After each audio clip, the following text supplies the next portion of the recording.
Hey everyone, Shabby here and welcome to our next episode of the SWE Octane. Our first episode since the pay-per-view, and we've got a few new faces here for you this evening.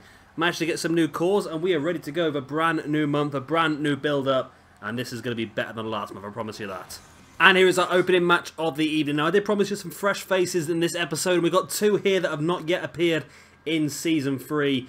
We of course have got Mandrews, ACH, Andrew Everett and Akira Tozawa, and this is going to be a Cruiserweight Championship #1 contendership match, and it is a fatal 4-way Falls Count Anywhere elimination match. There's a lot of stuff to scream out there, wasn't there? So of course we've seen Andrew Everett a few times. He's wrestled a few times. I don't know if he's actually won yet, has he? No offense to him, like, but he lost at the pay-per-view to Neville. Apart from that, he has... Oh, that might have been his first match, actually.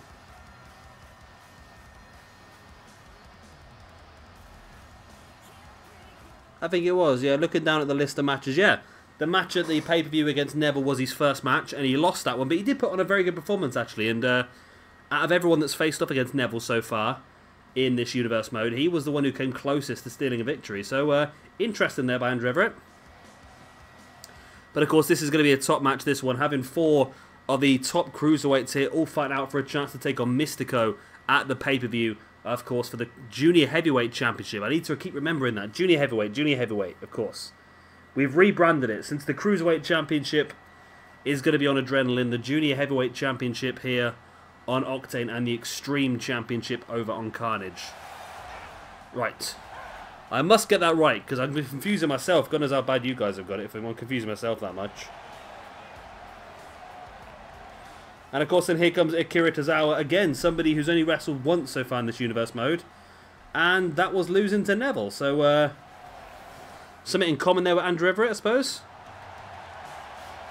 But I don't think losing to Neville is really a difficult thing to do this season. He looks like he's on top form. And talking of Neville, he will be in our main event here this evening when he takes on Hiroshi Tanahashi for a big opportunity, that one. Main event of a show, so it's worth 10 points. But also the most difficult opponent Neville has had so far. He's beaten quite a few people, but I think a big win against someone like Tanahashi would really be what throws him into that championship picture. And of course then here comes Mandrews, or Mandrews if you will. One of the... It's not very often that people do that sort of way, is it? But joining TNA, then joining WWE, but a youngster sort of guy, and it's... I quite like that, and of course we've got Rockstar Spud joining WWE pretty soon as well. We'll have to try and find a Rockstar Spud then, because if he's joining WWE, it makes sense to have him in the team, doesn't it? But Mandrews is someone that I see a good future for here in SWE. It's not... Another person who's not necessarily going to be stuck in the Cruiserweight picture. Could... always get another opportunity somewhere else. Now, when I was watching a lot of UK indie shows, there was a tag team going around called Flips and Forearms, and that was Mandrews and Pete Dunne. So maybe that might be an opportunity at some point. We could try that that team out, maybe. Be pretty cool. And then here comes ACH, looking pretty good this year actually. I don't know if we had an ACH last year. I don't think we did in... I think this might be ACH's debut in SWE in general. And it's a difficult match to debut in, isn't it? A fatal 4-way match. Remember, the losers of this match will lose 5 points each, but the winner will gain 20 ranking points to win the fatal 4-way. So this is massive for the winner. It really is going to raise them up the rankings, but the losers are going to drop down, and it's not going to be very good for them.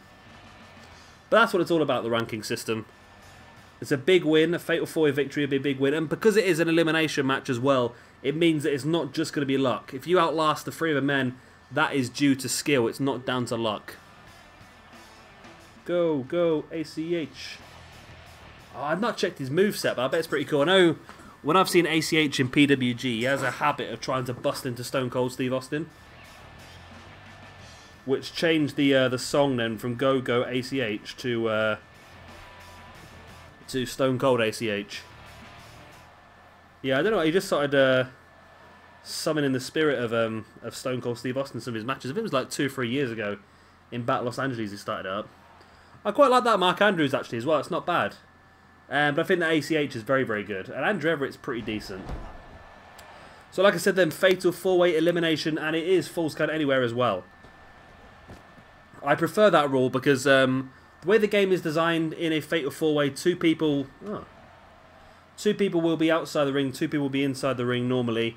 And by making it Falls Count Anywhere, it does mean that that not necessarily the people inside the ring are going to do all the damage. But the only thing that it does mean there's a problem with is the referee struggles sometimes to keep up with the action, trying to get outside the ring and inside the ring and so forth. But this is a big match. Like we said, the winner of this one goes on to face off against Mystico one-on-one. I've got it scheduled out as a pay-per-view. We might even have it a little bit earlier, maybe. Why not? Have a Cruiserweight Championship match in a few weeks' time and then maybe have another one at the pay-per-view. I've always said that I don't want to become one of those companies that literally just has all the pay-per-view, have all the championship matches at a pay-per-view, but we are sort of becoming that. But when we have a few more of our specials, of course, we had a special for you yesterday. Was it yesterday? I'll check my schedule, make sure I've got my dates right around. Yes, we had Option C yesterday, which of course was our Adrenaline special. We had a couple of championship matches on that, so yeah, I think next time we will try and maybe have a championship match mid-month. Why not? So Mark Andrews trying to eliminate ACH. Not quite enough though.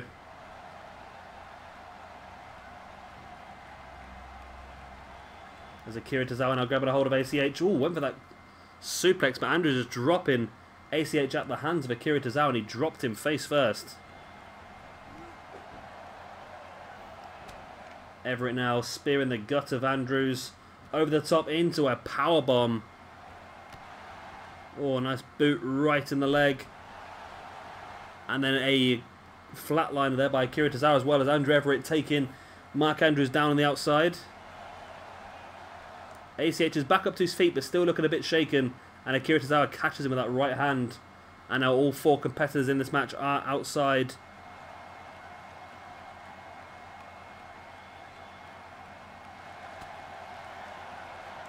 And a reverse Rana there by Andrew Everett on ACH. I think once this match gets to a point, look at that, Akira Tozawa and Andrew Everett, they're just silently swapping opponents. I really like a Tozawa. I think Tozawa is someone who could potentially, if... This is how I like to look at it, right? If the Cruiserweight Championship was to go kaput, who would be able to keep down a place on the main roster? I think Cedric Alexander would be okay. I think Akira Tozawa would be okay. I think Enzo would struggle now, to be honest. You know what I think's going to happen? I discussed this with PJ Toby the other day, you know.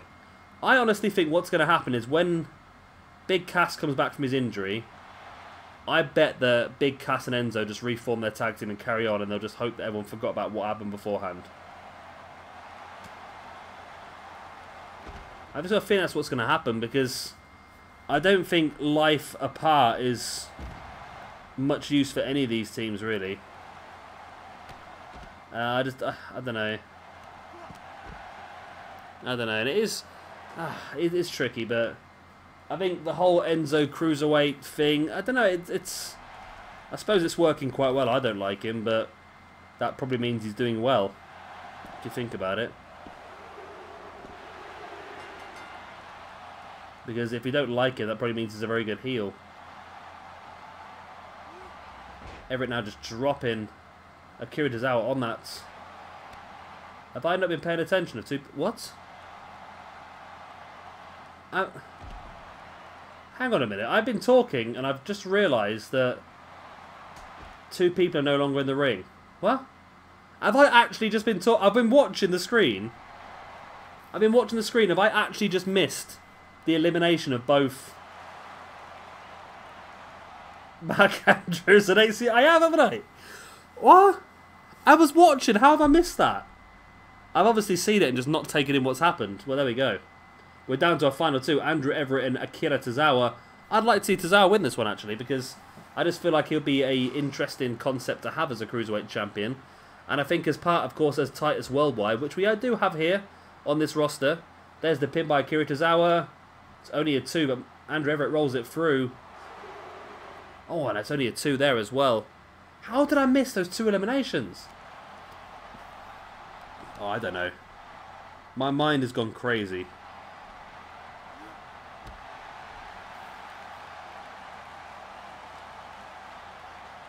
So Everett now bringing Tozawa back up to his feet before taking him straight back down again. I can't believe that happened. How did I not even notice what was going on? That's reverse Rhino once again by Andrew Everett.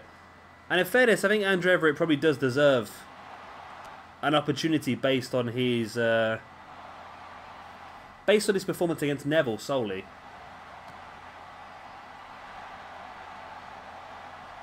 Granted, he lost to Neville, don't get me wrong, but everyone has faced Neville. Neville's had 4 matches so far, and he's won every single one. Of course, tonight is his biggest challenge, of course, against Hiroshi Tanahashi, the former Octane champion.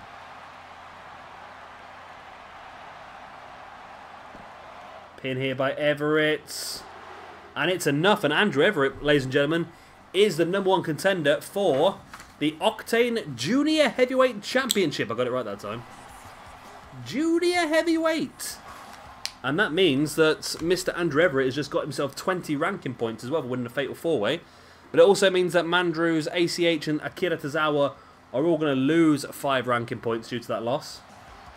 So really this has put Andrew Everett 25 points ahead of his opponents in this one, because obviously they lost 5 points, he gained 20.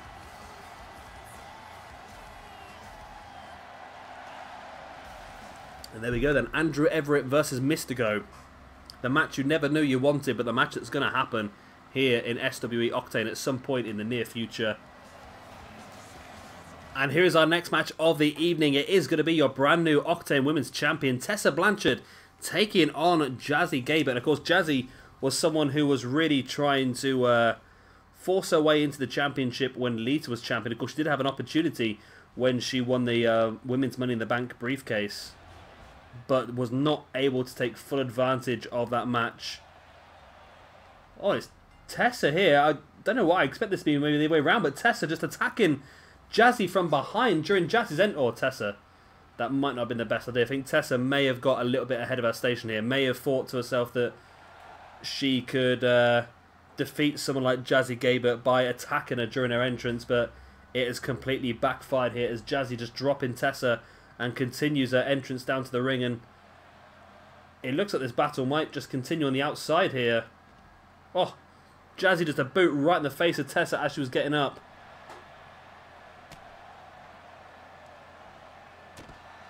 Jawbreaker there by Tessa though on Jazzy into a running neckbreaker.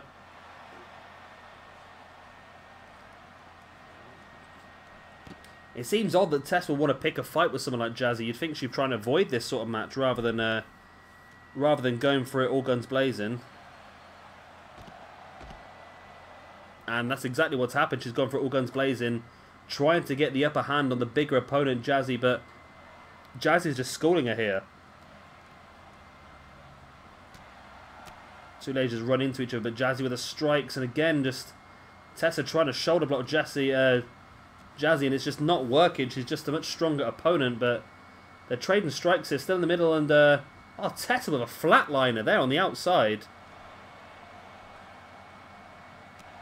Bringing Jazzy back up and clotheslines her, and then looks like maybe Tessa might just be able to pull this one off, you know. Interesting matchup this one, of course. Tessa surprised us all. She won that 8-woman over-the-top rope battle royal a couple of weeks ago to make herself the #1 contender. Then going on to defeat Lita at the pay-per-view as well. Just shows that Tessa is someone not to be taken lightly. Elbow right in the face there by Jazzy. And looks like the referee's going to have to call this match off by the looks of it. It doesn't. Oh no, it is going to go ahead.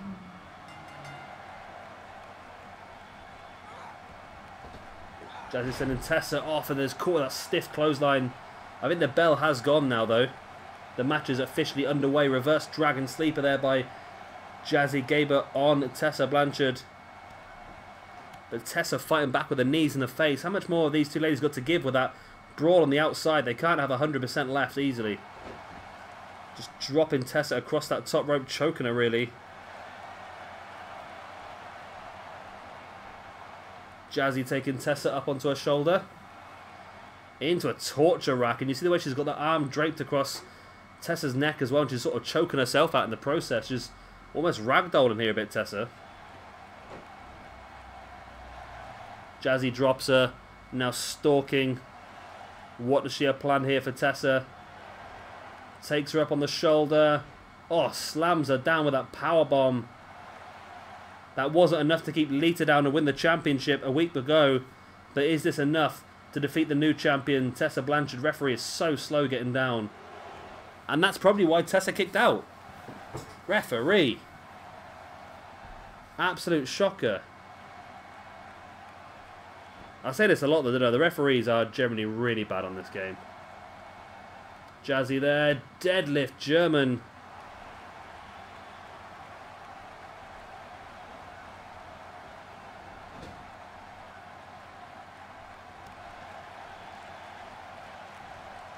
A nice ace crusher there by Tessa on Jazzy.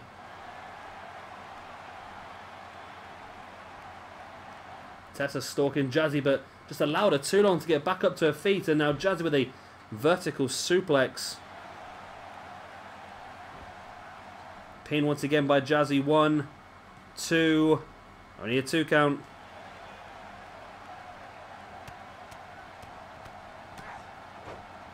But Jazzy in firm control now. Stamping on the back of Tessa. Back up to a standing base. Now stiff clothesline taking her down. Just steps over. Drags her back up. And again another stiff clothesline. And again just stepping over, bringing Tessa back up to her feet before a third stiff clothesline there by Jazzy. Now just dropping her body weight in the back of the arm of Tessa as well. Jazzy now with her on the shoulder, dropping her in the snake eyes. Nice pin there by Jazzy. 1, 2. And again, it's only a 2. But she's really dominating the women's champion here.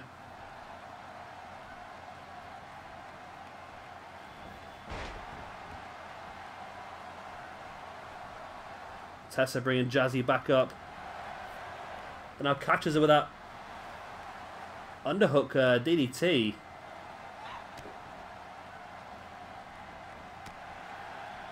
But Jazzy just fighting back now, taking Tessa up into the gorilla press.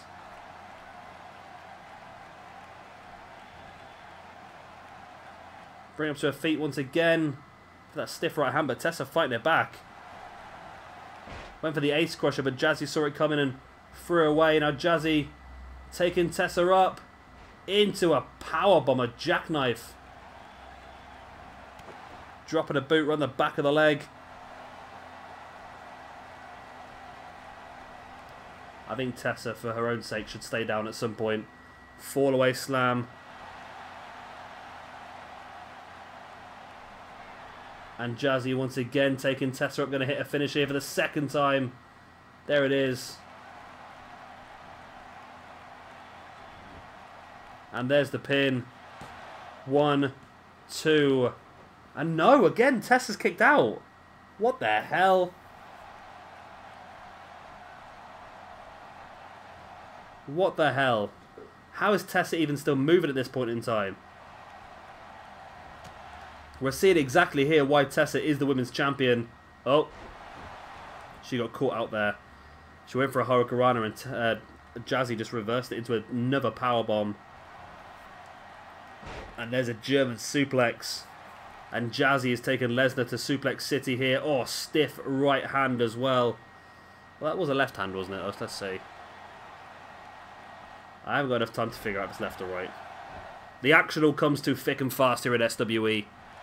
I don't need me left, me right.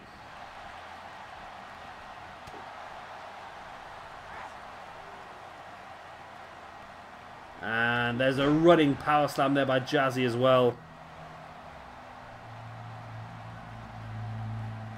I need to turn the rope breaks off on this one, don't I? Because it's that drag away from the ropes is killing me.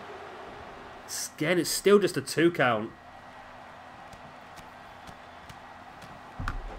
It almost seems on this game at the moment, right, that it's that you're really unlikely to get a victory.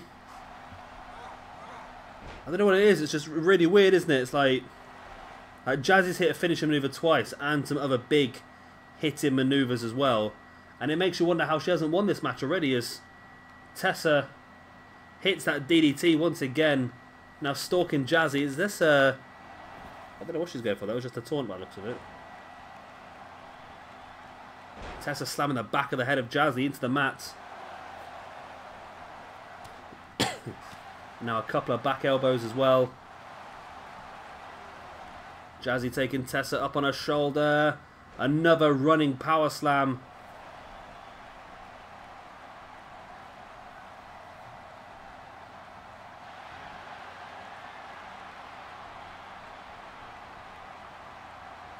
Jazzy now taking Tessa up once again. Locked into that submission. Is Tessa going to have to tap out here? She does. Tessa taps out to Jazzy gave it, and Jazzy has a victory over the current women's champion. Wow. Okay, that's going to be big, that is. That is going to be big. That is a victory over the women's champion, which, of course, gives you a chunk of ranking points. I think it gives you 25 ranking points. But it also means that you are probably the favourite to get a women's championship shot in the near future. And you can't say it wasn't deserved because, yeah, Jazzy really dominated Tessa throughout most of the match. Hit her with some very high octane, high impact, high damage maneuvers.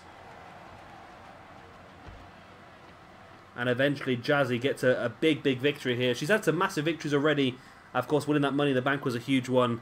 But now this victory has just more or less guaranteed her another opportunity at the Women's Champion. But a Women's Champion she's already defeated once.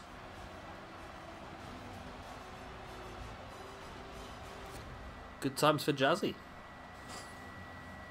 And here we go. Here's our next match of the evening. And another two faces you are yet to see here in Season 3 of SWE. We have got for you Moustache Mountain taking on the Colognes. Epico and Primo. Or Primo and Epico, if I will. Because I'm pretty sure that's the order I picked them in. So that should be the order they come into the ring. I much prefer the Colognes than to Rafael and Fernando, whatever they're called. Rafael and Fabio. No, I've confused myself now by saying different names. Rafael and Fabio were the Brazilian left back and right back that Man United brought years ago. They were Fernando and Diego, wasn't it? We are being racialist. We're going to pick random names. I don't know why I did that in like a Russian accent. I've got no idea, to be honest, but there you go. So Colognes an opportunity here to prove what they can do. But Moustache Mountain will want to push this heavy. I don't think Moustache Mountain ever held a tag team championship in previous seasons. In previous seasons. Were they on Octane before? I think they were on Octane, yes, because they got kept on here because of being part of British Strong Style with Pete Dunne, which they are still part of British Strong Style. But of course, Pete Dunne is going a little bit more solo now after losing, of course, his European Championship back at our Anarchy pay-per-view last week. It'd be interesting to see how well he does now. And here we go. Here they are, Moustache Mountain. I like the Trent 7 a lot. I'm not 100% sure on a Tyler Bate, though, to be honest, but I think it looks pretty good, in fairness. I think it looks pretty good. Well, the same person made them both, so I can't imagine that they would have... I can't imagine they would have made one really good and one poor, to be honest.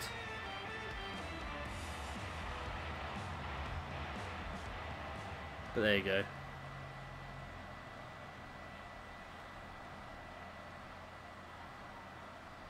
And here we go then. We are underway, starting off with Primo and Trent in the ring.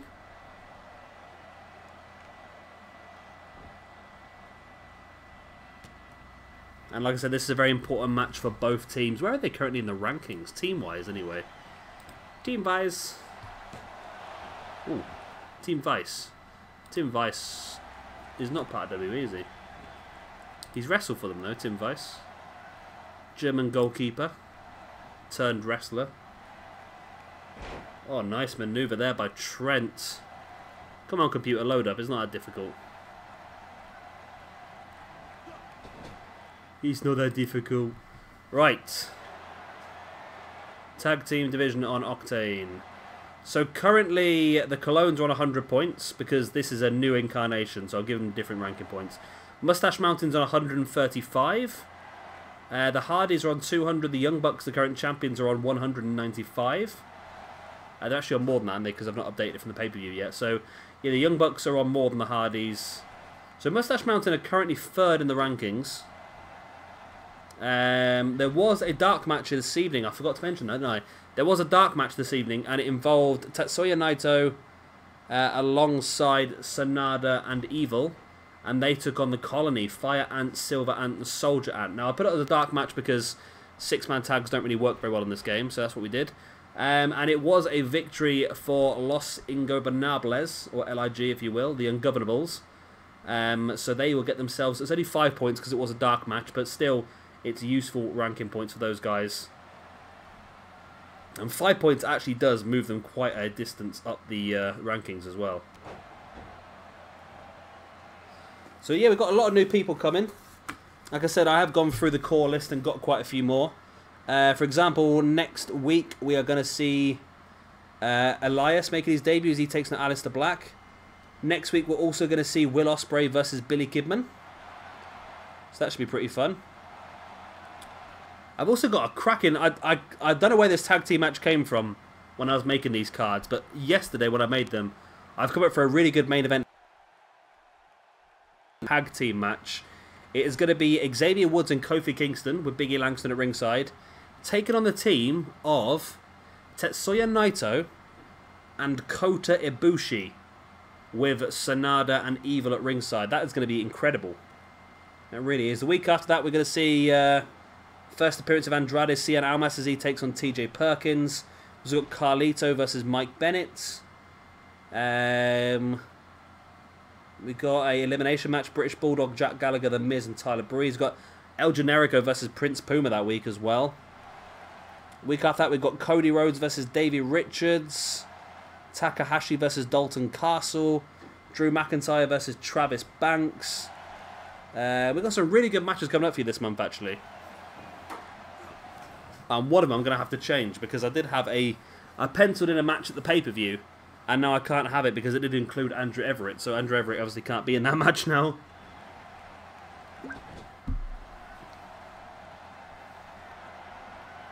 As the Colognes here making a quick tag.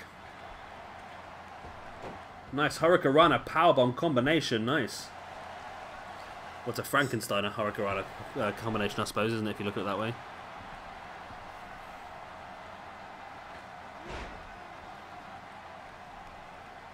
Yeah, Epico completely missed Trent there, but still Trent wasn't able to take advantage. And now Epico there with the diving headbutt, I think?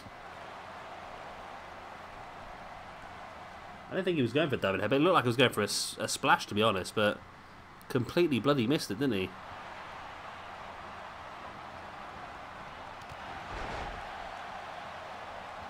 Nice once again there by Epico and Primo, the Colognes. Wow, I thought that was a bloody free then. Whew, bloody hell. Bloody hell, that was really iffy, that was. I thought that was done and dusted there, you know. I really thought that was done and dusted.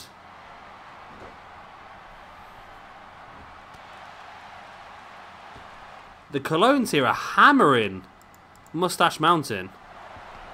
Absolutely hammering them. I don't know what's going on here. Trent needs to make a tag as soon as he possibly can. He needs to make that tag, Trent, as soon as he can, because he's getting absolutely demolished here. And... oh, there we go. Tyler Bate does get in the ring. And Tyler Bate's completely fresh because he's been out the match the whole time. And here he is now taking out... I've lost track. Is that Primo again? Is that Epico? I don't really care, to be honest.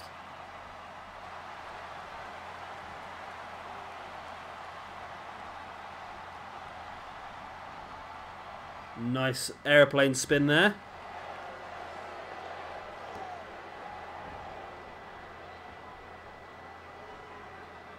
That's Tyler Bate now in firm control of this match. That's what they need. They need someone to take firm control. Bate taking him up into a sit-out powerbomb.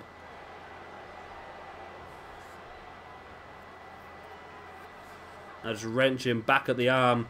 And this is given an opportunity for Trent here to get back up on his feet. And just sort of recuperate a bit.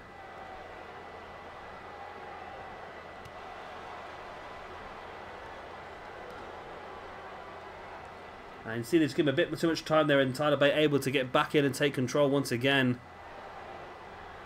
But no, the Cologne seem to turn it around pretty quickly.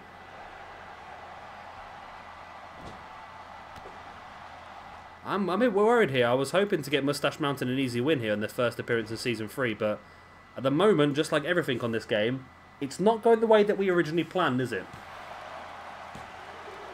It's only a 2 count though. The match continues on. Drop kick to the back. Tyler Bate still struggling. Being stalked from behind. And there's a backstabber. I think that could be their finisher maneuver. This is going to be it, isn't it? Oh my god, the Colognes have won. Well, that is interesting. That is interesting to say the least. Not what I wanted, but interesting. Oh, is this going to be like a little tag team feud thing? Oh, interesting. This is interesting. The Colognes just attacking Mustache Mountain here, showing no grace in victory. Just trying to take out... They've sent Trent out of the ring. They're just trying to take out Tyler Bate here. So the game looks like it's actually trying to start some feuds for us. Okay. Okay, indeed. This is sort of throwing a spanner in the works for what I have planned next week, to be honest. But I'll have to change some things up. But there we go. Epico and Primo get themselves a hot streak, get up to 3rd in the rankings. While Mustache Mountain, although lost, managed to go up in the rankings. And they have gained new enemies in Epico and Primo. Okay. Might have to work on that feud, actually. Might have to work on that. That could be interesting. And here is our next match of the evening. It is going to be Apollo Cruz taking on Tommaso Ciampa. Now, this is an interesting one, this. Where do they sit in the rankings here? Because this could be one that really could make a massive difference for either of these two guys. So, Apollo Cruz is currently on... Let me just double check. He is on... where are you, Mr. Cruz? I know you've been here before. You have been on before, you Apollo. I'm sure Apollo Cruz has wrestled already. The Colognes won their other match where they beat Breeze Dango, so Colognes have now won 2 matches in a row, you know. Okay, I think the Colognes might have to be number 1 contenders. Or at least fight for them. Interesting. Very interesting. Where are we then? I thought Apollo Cruz had wrestled already. Oh, he has. Apollo Cruz defeated Carlito. So, Apollo Cruz is up on 98 ranking points. So, if he was to get a win here today, that'd be massive, because that would take him above all the guys sat on 100. Tommaso Ciampa currently on 100 after losing that main event match against Tetsuya Naito a few weeks back. So, he is wanting to get back into it. I think Ciampa, both these guys could potentially be around about the main event for us this season, I think. I think Apollo Cruz is criminally underutilized in WWE. I think he's a fantastic wrestler. I really do. He just lacks a little bit of charisma, maybe. But he is a very good wrestler, to say the least. And a lot of... well, this could be a real turnaround for either of these two guys, really. This could make or break them, this match. This could really show which angle they're going to be going, upwards or downwards, really. And of course, don't forget, we've still got 2 more matches for you after this one. Yeah, we got the first appearance in Season 3 of Marty's Scurll, as he takes on somebody making his debut in SWE in general. And that, of course, is Flash Morgan Webster. And then our main event, as promised, is going to be the man that gravity forgot. Of course, Neville taking on Hiroshi Tanahashi. The man the Octane Championship forgot only a few days ago at Anarchy, the pay-per-view. We are underway. And straightway Apollo Cruz catching Tommaso Ciampa, or Tomato Ciampa, with a... I've spoken that much now, I forgot what it was. It was a normal suplex, wasn't it? That was funny, it was... Tommaso, I watched an interview ages ago. It was a long time ago. It was on the Kevin Steen show, which was Kevin Steen's old sort of... It was before podcasts were really popular, I suppose. He used to just do one... Viewers who record them and put them on YouTube or on DVDs and so forth. I remember watching one which was the Tommaso Ciampa one, and he said about how... Ciampa said about how when he was younger he used to get in a lot of fights, a lot of arguments. He was a bit of a problem child. He had too much energy and not a very good way to disperse the energy, and then he found wrestling. But he said he used to get in a lot of fights because he was bullied, and he used to get called Tomato Ciampa all the time rather than Tommaso Ciampa.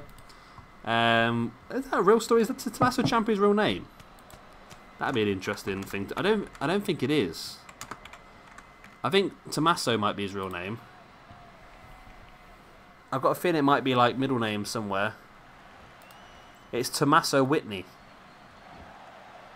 Hi there, my name's Tommaso Whitney. What's he wrestled on? I always love these like sort of things. Right. Tommaso Ciampa's former names were Tommaso Ciampa, Tommaso Whitney, Dr. Thomas, Prodigy, Thomas Penmanship, Tommy Penmanship, and Thomas Whitney ESQ. He was trained by Killer Kowalski, Harley Race, and Al Snow. I don't know how Al Snow got himself in that list.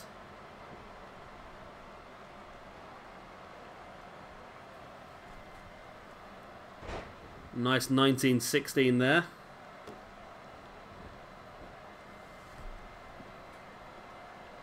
As Apollo Cruz continues the assault, now looking for a gut-wrench suplex. Tommaso Ciampa was actually signed by WWE in 2005 through to 2007. I knew he was Muhammad Hassan's lawyer at one point, wasn't he? And he also had a match on Heat against Kofi Kingston, which was a dark match. I know him and Kofi Kingston tagged up in a dark match against Lance Cade and Trevor Murdoch.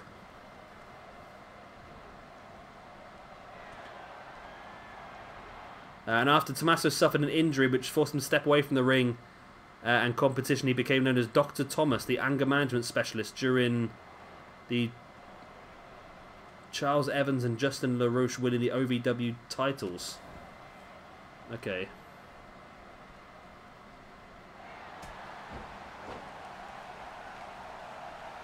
Yeah, that sounds pretty bad, doesn't it, really? Sounds pretty bad.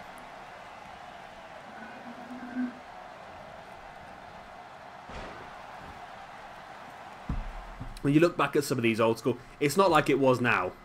Obviously, back in the day, before the likes of NXT, you had OVW. And I don't think that was really the best developmental in the world, was it, really? But then again, you look at the people who came through it. You John Cena, Randy Orton, Batista, I think Matt Morgan was in there as well. Quite a few others. I think it's, I've got a feeling that... No, he wasn't. No, he wasn't. I was going to say I had a feeling that Samoa Joe might have been in there, but I don't think he was. Because apparently we find this out in an episode a few days ago that Samoa Joe is really good friends with John Cena. Off camera. I think we did. Oh, here we go. I like this. Apollo Cruz spins around into that sit-out powerbomb. And that could be game, set, match, ladies and gentlemen. Apollo Cruz rolling Tommaso Ciampa over. 1, 2, and 3. And what a win that was for Apollo Cruz. And that's a big win, because that is going to put him above Tommaso Ciampa now in the rankings. It's going to put him up in a lot of places, because, like I said, he's going to get that... above that group of people on 100 points, which is quite a large group at the moment. But disappointed for Ciampa. He was hoping for a little bit more. Are we going to see Ciampa again this month? I believe we are. I've got Ciampa penned in for a big match at the pay-per-view. Is he just scooted? I don't think he's scheduled to wrestle again this month, though, to be honest. Apart from the pay-per-view, because of how big our rosters are now. Literally, it just takes a while to get everyone sorted, doesn't it? Big victory there then for Tommaso, for Apollo Cruz. And that'll make Titus Worldwide pretty happy, I suppose. As I think this is the only person who's really doing good stuff for them at the moment. Of course, our Titus Worldwide does have Darren Young as part of the tag team, so it's basically the primetime players and Apollo Cruz and Akira Tozawa. And here is our next match of the evening. 2 debuts here for Season 3 and 1 debut in general here. Flash Morgan Webster making his first ever appearance in SWE, taking on Marty Scurll, making his first appearance in Season 3. Now, this is going to be interesting. Both these cores look pretty good at this point in time. I'm quite happy with them. I did have a Flash Morgan Webster before this, and it was absolutely diabolical. So this one's quite good, I think. It's difficult to tell because there's a lot of stuff going on. It looks pretty damn good, though. Why is it Flash Morgan and Webster? These people. These people I have to work with, I tell you. Oh. So there's Flash Morgan Webster. He does look very good, actually, doesn't he? I'm quite happy with what I'm seeing here. He looks a bit like Liam Gallagher, which I think is what the whole point of the gimmick seems to be, I think.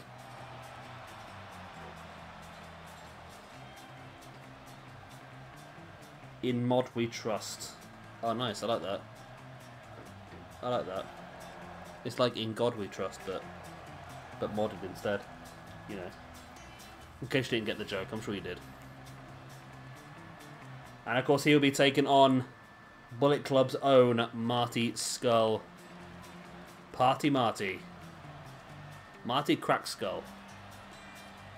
I always call him Marty Crack Scurll. It's something that me and Peter Toby came up with when we watched an old... it's where they did British Boot Camp, and it was Marty Scurll, Spud, and the Blossom Twins. And Marty went for a big dive and completely missed Spud and went head first into the barricade. And ever since then, he's been known as Marty Cracked Scurll.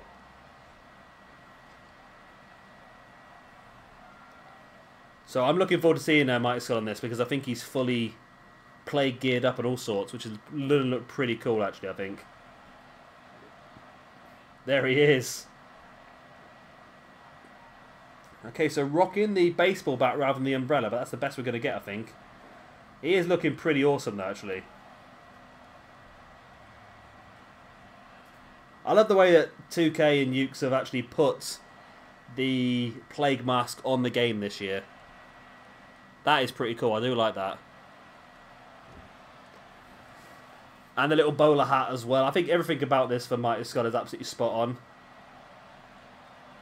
The thing is, if he looks this good, I think we'll definitely use him a lot more as well. So this is his opportunity to prove to us that he deserves more of a push, which you could possibly get. A big victory here is a good start.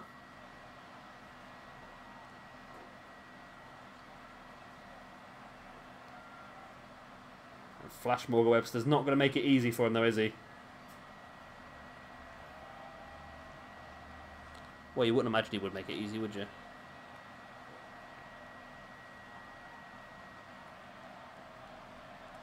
So we go then, Morgan Webster versus Marty Scurll.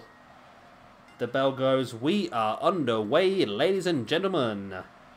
Why the hell did I say it like that for? I feel even more stupid than I did before now. I'm sorry. I'm sorry. Nice boot in the gut now, Webster. Nice folding Marty Scurll in half. Before dropping a boot in the arm. And now wrenching it back with that arm breaker. Nice. Bringing Marty back up to his feet.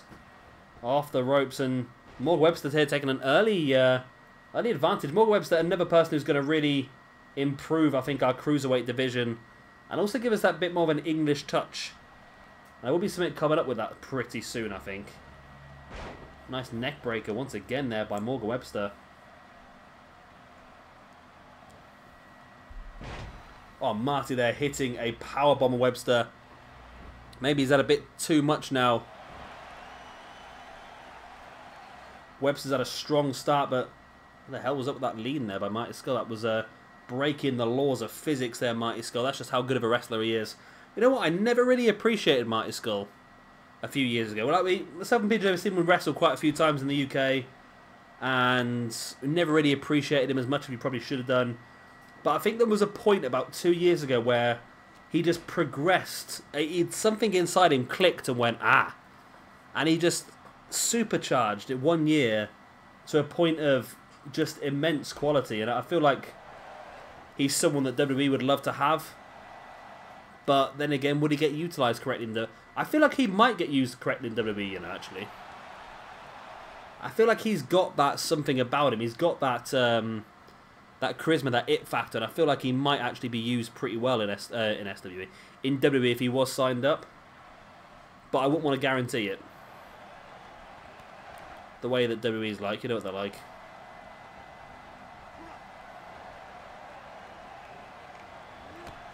Webster just spearing Scurll off the apron. Now stalking the grounded villain. Who's back up on his feet. And Webster really allowing Marty here just to get a few seconds to recuperate. And now Webster's got broke there for a second. Looks like he got stuck in some sort of... I don't know what he was stuck in, really. Some sort of taunt or animation. Oh, nice reverse super suplex. Or reverse superplex, shall I say. Elbow in the gut there by Webster. Now ducking below and a nice Pele kick right in the face. Why do I call it a Pele kick? Because I know what it's supposed to be. And as an Englishman, I know a bit more about football than probably what wrestling American commentators do. And I know it's Pele, it's not Pele, it's Pele. Should be a Pele kick. They call it a Pele kick. Oh my god, he's hit him with a Pele kick. No, it's a Pele kick. Was Pele ever doing bicycle kicks and that? I don't know, to be honest. I don't know. It really is an unimportant situation, isn't it? But I'm going on about it for some bizarre reason, you know, as you do. Marty Scurll, the arm breaker on Morgan Webster. Now, this is important because, of course, Marty's finisher maneuver these days is a chicken wing. Just like that. And doing damage to the arm is definitely going to help him get the tap-out victory early on. And is he going to do so? Is Morgan Webster going to have to tap out here? Or is he going to survive? He does have to tap out. And Marty Scurll gets his victory in his debut of Season 3. And Morgan Webster, please try harder next time. But I think Morgan Webster may be a little bit out of his level here. Facing off against one of the top guys on the roster. Whereas I think in the Cruiserweight division, alongside the likes of some of the guys we saw earlier on, he might have a much better chance of proving his ability. But here, it was a pretty good Pele kick though. But here, against Marty Scurll, he put in a good performance, but Marty was just that one step ahead. And here you see that the damage he done to the arm just really helped him out as he hooked in the chicken wing, then grapevine the legs as well. Then Morgan Webster's basically got nowhere to go. Absolutely nowhere to go. And the tap out was inevitable. It was inevitable. So Marty Scurll picks up his victory, gets himself 5 ranking points. Where does that leave him now? Because he was pretty high up in the rankings already, wasn't he, actually? Marty Scurll was... Marty. No, Marty Scurll wasn't that high up in the rankings, actually. He was only on 105 when he started this match. He was down 110 ranking points. Which does put him up a decent amount, to be honest. Maybe not quite as much as he'd wanted it to be, but a decent amount. And here is your main event of the evening. Your former Octane champion, Hiroshi Tanahashi, takes on the man who is in the most form in SWE at this point in time. Of course, the man that Gravity forgot. It is Neville. If Neville wins here, you'd be pretty difficult to find anybody else more deserving than a championship match than he is. But I'm sure there will be people who will demand one. I'm sure they would.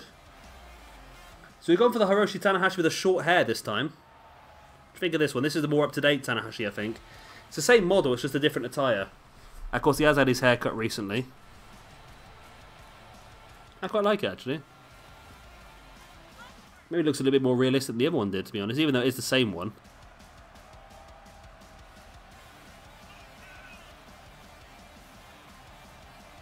And Neville, like I said, the most informed man in SWE at the moment. He's done fantastically well. He's had 1, 2, 3 standard victories and a victory at a pay-per-view. So he's got 25 ranking points so far. which has moved him from 81 where he started up to 106. So a victory here puts him up to 116, which puts him in a very good position in the top sort of 20 people, to top sort of 15 people, whereas he started one from bottom in the rankings. That's how good he has done so far in SWE. And Hiroshi Tanahashi started off, of course, top of the rankings, has lost his championship and lost at a pay-per-view, which means that he has lost 55 points, which has dropped him down to about 5th in the rankings. So he'll want to get himself back up into that championship picture, but I think at the moment it's going to be very tricky for him. And here he is, and the man that Gravity forgot getting his first main event show appearance so far in SWE.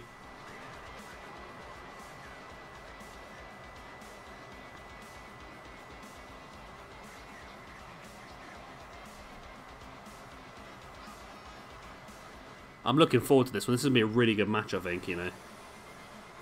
A cracking match, Gromit.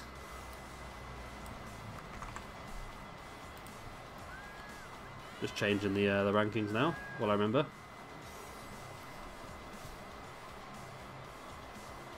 Neville enough taking his time to get to the ring now as a heel, doesn't he? I've heard conflicting rumours about Neville, conflicting that he was soon to be returning, conflicting that he was nowhere near returning, and then he was going to be returning but not to 205 Live, he was going to go to SmackDown, and then talks had broken down and something else was happening, but he needs to be utilised better. This guy has got top class Intercontinental Champion written all over him, but they're too interested in giving bloody Roman. Why the hell? And I say hell in a really much more aggressive term that I want to use a really bad swear word in. Why the hell is Roman Reigns the Intercontinental Champion? I mean, we all know... What the hell? They've started on top of each other. We all know that Vince and his big man Boner wants to make Roman Reigns versus Brock Lesnar the championship match at WrestleMania for the main event. We know that. So why the hell have you given the Intercontinental Championship this close? Why not give it to somebody else? I know The Miz had to lose it because he's going away, but surely there was someone more interesting. Could have given it to Finn Balor. Could have given it to Samoa Joe. There was loads of people on that roster who deserved it more, maybe. I'm disappointed, I really am. I thought there could have been more. There should have been more.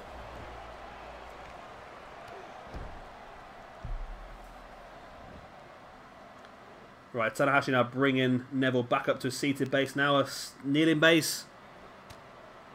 And just clubbing blows across the top of the head.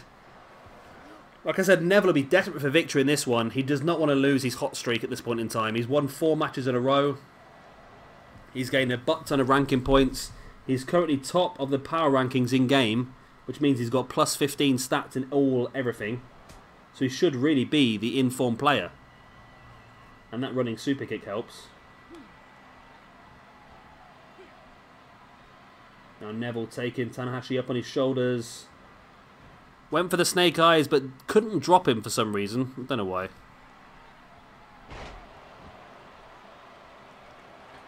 Neville just forcing Tanahashi to the ground now. Springboard 450 from the middle rope. Maybe not hit it as cleanly as he wanted there, though.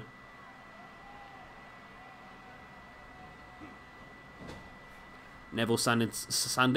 Neville sending Tanahashi into the corner. But Tanahashi fights back and hitting that frog crossbody.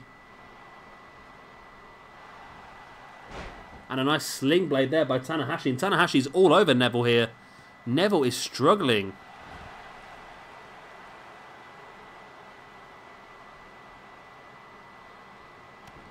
Tanahashi now stamping on the chest of Neville. Bringing him back up to his feet. Gets on the back, and now there's that stiff clothesline taking Neville down.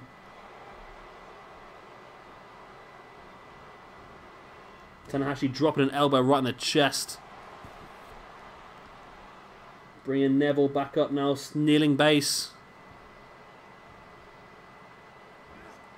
Into a vertical suplex. And Tanahashi's in full control of Neville. We've seen nobody treat Neville like this yet, have we? Neville has been pretty dominant in all his matches. He's actually got quite a few squash victories as well. This is the first time that Neville's really been given a difficult prospect to fight against. And at the moment, Tanahashi's actually dominating him here. Until he missed that, obviously. And now Neville turns it around. Tanahashi, how the hell did you miss that? Neville now tornado DDT for the middle rope.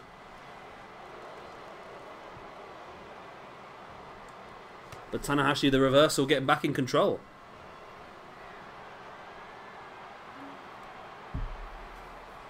Tanahashi's up top. He's going to get the... Yeah. The high fly flow. There's the pin. 1, 2... Oh, and Neville kicked out. Wow. Neville kicked out.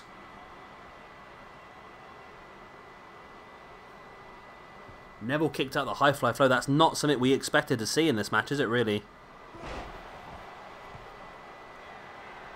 But Tanahashi continuing the assault. Nice running senton. Now Tanahashi heading back up to middle rope. Neville needs to do something here. He's been hit by a big maneuver. As Tanahashi stalking Neville once again. Nice there by Tanahashi. I don't think Neville's going to last much longer here, you know. I really don't. Tanahashi really in dominant form. I don't know how this happens, to be honest. Neville's top of the power rankings. Won 4 matches in a row. Coming into this full-on momentum, full-on hot streak. Tanahashi's wrestled once so far and lost at a pay-per-view. And Tanahashi's dominating Neville. I don't know how this game works, to be honest.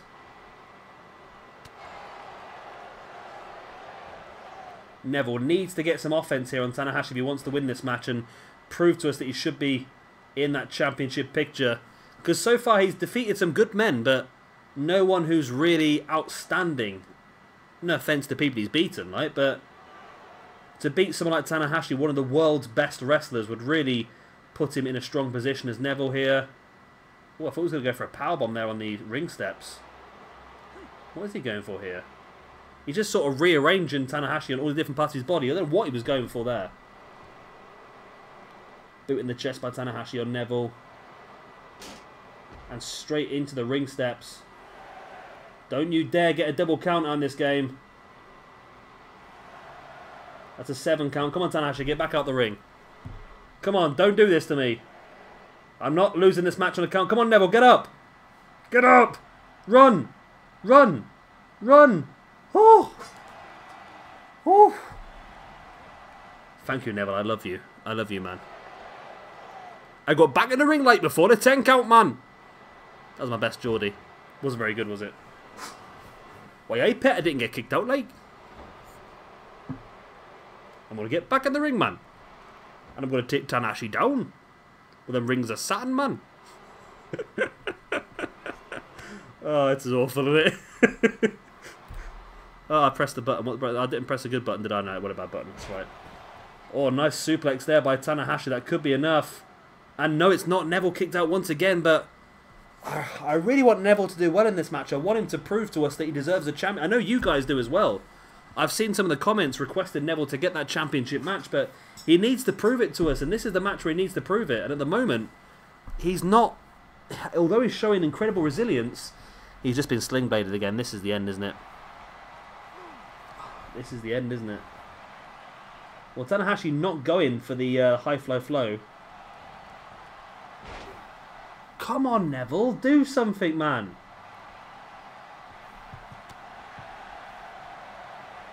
Right, Neville is up on his feet. Come on. If you have a red arrow now. Oh. As soon as Neville gets any offense, he just gets hammered. As soon as he gets any offense, he gets... That happens a lot with this game, though, now. And we're going to see a second high fly flow here, aren't we? Up to the top goes Tanahashi. A high fly flow. There's the pin. 1, 2, and 3. No! Neville's kicked out again. I rest my beer on the table. Come on, Neville. Do something, man. Come on. Tanahashi taking a breather outside, trying to get his head back together, but it's allowing Neville a chance to get back up as well.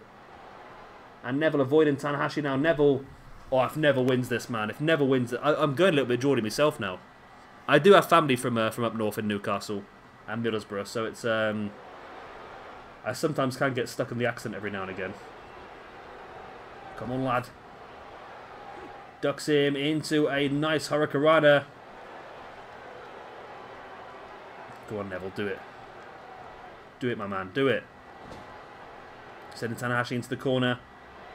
I'm just worried every time Neville goes near Tanahashi. I'm just worried that Tanahashi is going to reverse because he seems to be doing that so often this match. Neville now heading up top. Looking for the superplex on Tanahashi. And that does damage the back and the spine as well. So maybe the rings of Saturn will be pretty well locked in. Ah, Tanahashi's reversed. Boo. Boo. Ah, there we go. Boo earns. Neville, nice Saito suplex. Come on, Neville. Don't taunt, man. Do something.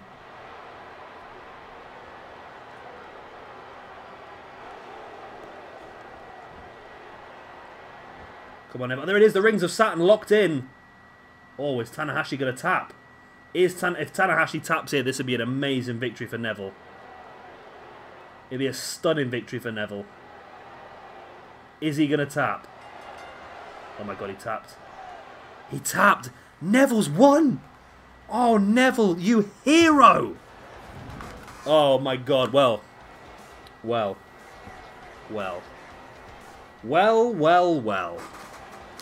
That's where I'm trapped in a well. Neville, you freaking legend. That was incredible. Just to be hammered the way he was the whole way through. I will say that he has showed a lot. This is now his 5th win in successive weeks. In previous weeks, we've seen him win easy matches due to excessive offense and really good submission maneuvers. But today, he showed us something else. He showed us his heart. He showed us his resilience and his desire to stay in the match until the very end and pull off a victory from the jaws of defeat. This was really Neville's making moment for me here. I do think that Neville should definitely be in a championship match with Omega, but I don't...